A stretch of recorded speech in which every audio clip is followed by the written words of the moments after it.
Today was a good day.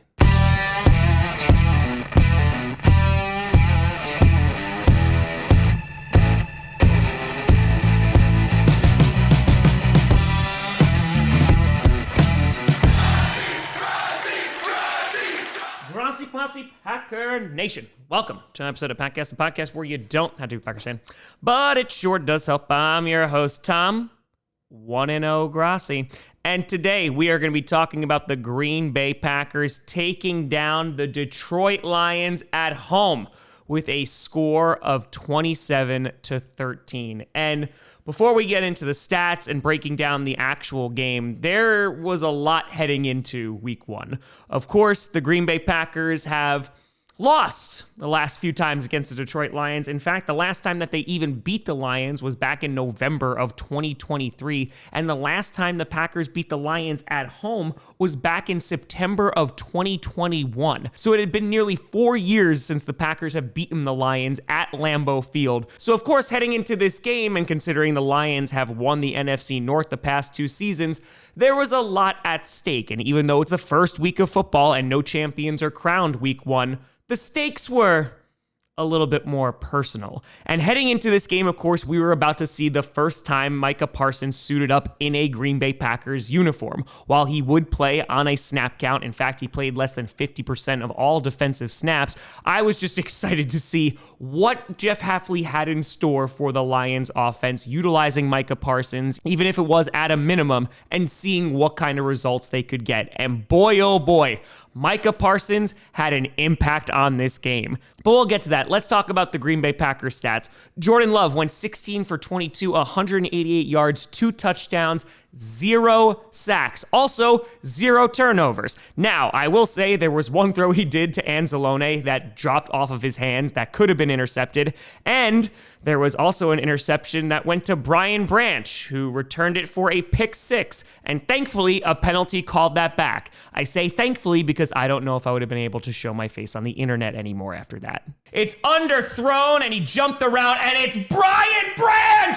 But besides those couple of throws, Jordan Love had a very efficient day, and efficiency seemed to just describe the Packers offense. They were able to put up 27 points in just 47 plays compared to the 65 plays that the Detroit Lions offense called. On top of that, Josh Jacobs went 19 for 66, including a touchdown, which puts him in some rarefied air in Packers history. And overall, the Green Bay Packers had 78 rushing yards on the ground. Romeo Doubs was their leading receiver, 2 for 68. Jaden Reed caught a touchdown, going 3 for 45. Tucker Kraft had a touchdown, and Matthew Golden, the rookie, had 2 receptions on 2 targets for 16 yards. The Packers were also a very efficient 3 for 5 in the red zone. Time of possession was won by the Detroit Lions, but the Packers didn't need that time. Hell, they had a 2-play, 65-yard drive, which was absolutely incredible, and you really saw the offense at time firing on all cylinders. And taking a look at the defense, yeah, that was pretty damn good too. Edgerrin Cooper led the team with 12 tackles and 8 solo tackles. Rashawn Gary had a sack and a half. Devontae Wyatt had a sack. LVN, Lucas Van Ness,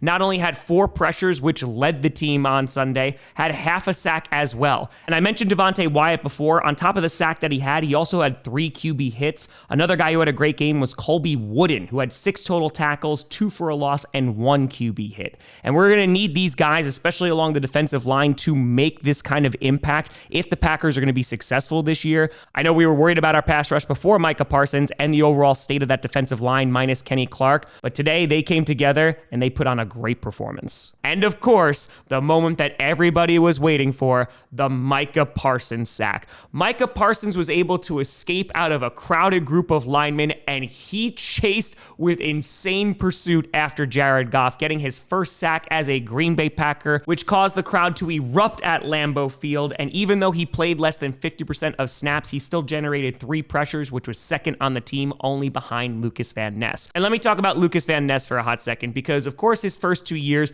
there was not a lot of productivity. He came out of college very, very raw, and he really needed to develop some kind of technique. Now, fast forward to this past offseason, where it really is a make or break year for Lucas Van Ness. He looked really good in camp, he looked good in preseason, and ultimately looked really good in this game. Micah Parsons was singing Lucas Van Ness's praises, saying that this was going to be the best season that he's ever had. He can play all over the field, and you saw just a taste of that today. And Micah Parsons being on the field, of course, he is a phenomenal player in his prime, but as we were talking about heading into week one, it opens up so many opportunities for other players like Rashawn Gary, like Devontae Wyatt, like Lucas Van Ness to get pressure, to get after the quarterback, and you saw that on Sunday as Jared Goff was sacked 4 times. But besides the QB pressures and sacks, Evan Williams also had an interception. And taking a look at special teams, McManus was perfect on the day, and Dan Whelan, he had a great year as a punter last year, and I'm talking about him again today because he had 3 punts for 164, averaging over 54 yards a punt. Pretty damn good for the Irish punter who just got extended. Now, taking a look at the Detroit Lions, Jared Goff went 31 for 39, 225 yards, 1 touchdown, 1 interception, and as we talked about before, was sacked 4 times. But the more impressive stat was about the Packers' run defense, which they weren't supposed to have anymore without Kenny Clark, is what the media said. They held the Lions to 46 rushing yards. I'll repeat that again. They held the Lions to 46 rushing yards, who have 2 of the best running backs in the league in David Montgomery and Jahmyr Gibbs. Jahmyr Gibbs went 9 for 19 on the ground. He had 10 receptions for 31 yards, which is a historic low. The Lions were held 1 for 4 in the red zone. It was a phenomenal garbage time touchdown by Tesla, and I got to give him all the credit because that was a beautiful one-handed grab. But the Packers defense made the Lions absolutely miserable. Now, there's a couple things to take away from this, and I'm also going to be a little trepidatious because it is only week one. Because the Lions heading into Lambeau Field, there were some question marks, as we talked about earlier, about their coordinators. They lost Ben Johnson, their offensive coordinator, and Aaron Glenn. And considering it was week one, the first game of the season, there are some expected growing pains. And so what I'm very curious to see is the result today based off of how good the Packers defense was, because just looking at it, it looks pretty damn good. Or is it because the Lions are trying to figure out how to make this work without Ben Johnson and Aaron Glenn? Because taking a look at a lot of the offensive plays the Lions were running today, it was a ton of short distance yardage. And so I'm very curious to see what kind of season the Lions are going to have, because you can't judge it just based off of 1 week. But for the Packers, it was really nice to beat a division rival, a team that had been winning the division for the past 2 seasons. And as I said before, it was the first time in nearly 4 years that the Packers have won against the Lions at Lambeau Field. The Packers also won the penalty game, only having 4 penalties compared to the Lions' 7 penalties. This was the first Packers home opener in 6 years since 2018. And so overall, taking a look at this Packers team, you can't help but be impressed by this win. The Packers were incredibly efficient. They didn't turn the ball over, and thankfully that 1 turnover did get called back. And the defense was constantly containing the run, getting pressure on Jared Goff, sacking him 4 times, and one of the most explosive offenses that we have seen in the Detroit Lions in recent years. They did not look great against this Packers defense. And again, I think there's a couple of reasons why. Context does matter, talking about the lack of Ben Johnson and them trying to figure it out. But I think Packers fans can take a lot away from this, because Micah Parsons, in his limited time here, was able to be a significant force on this team. Not only did he get pressure on the quarterback, but he allowed others to also get free and wreak havoc in that backfield. And so now the Green Bay Packers start 1-0, but they have a very quick turnaround as the Washington Commanders, who also won today, are going to be heading to Green Bay this Thursday for the first Thursday night game. And this is going to be a challenging game. Jaden Daniels is a great quarterback. He's a mobile quarterback. And I'm very curious how Jeff Hafley is going to scheme against a mobile quarterback, something that has been the Packers' kryptonite in the past. But overall, I could not be freaking fracking happier. Micah Parsons, I imagine, is going to be on a similar snap count this upcoming Thursday. Then he's going to have a nice 10-day break to learn the playbook a little bit more, and on top of that, just get more into football shape.